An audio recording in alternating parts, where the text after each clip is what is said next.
Достар, мына алдын бетте айтып отқаным, осындай көп вишня алып аласыңдар, сосын оны жуасыңдар,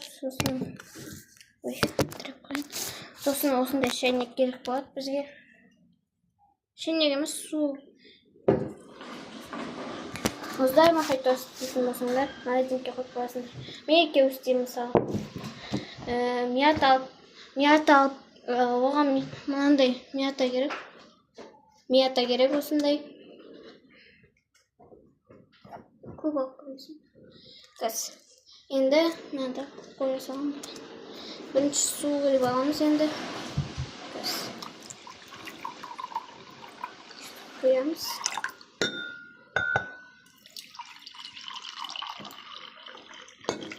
Көп болып кетті ғой. Енді біз іштеміз. Осы вишняларды бай суын мынаған сығамыз. Үштамыз оны. Мынау несін? Мына су мынандайын. Обияны жаққа атылып отыру. Үштіп. Сосын дәл несін? Дәнегін осы жаққа саламыз да. Саған айтып отқан жоқпын. Осыны дей саламыз.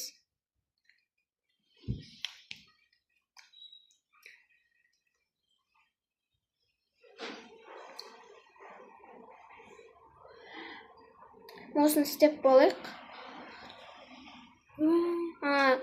Осыны істеп болайық. Қазір істеп болайық. Осыларды үйістіп істей береміз. Сосын мохито шығады қазір. Достар, енді бізге құм шекер де керек. Достар, мен болдым. Әрсілтан сен де болдың да. Енді біз құм шекер қосамыз.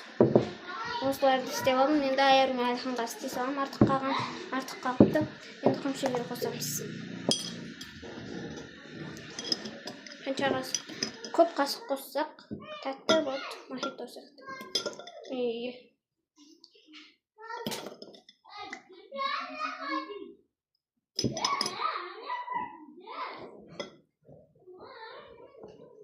Араластырамыз сосын.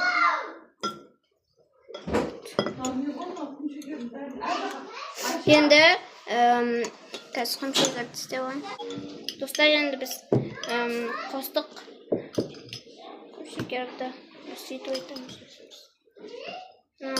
Енді мятаны қостым. Мята қоссақ, мохитоның дәміне ұқсайды.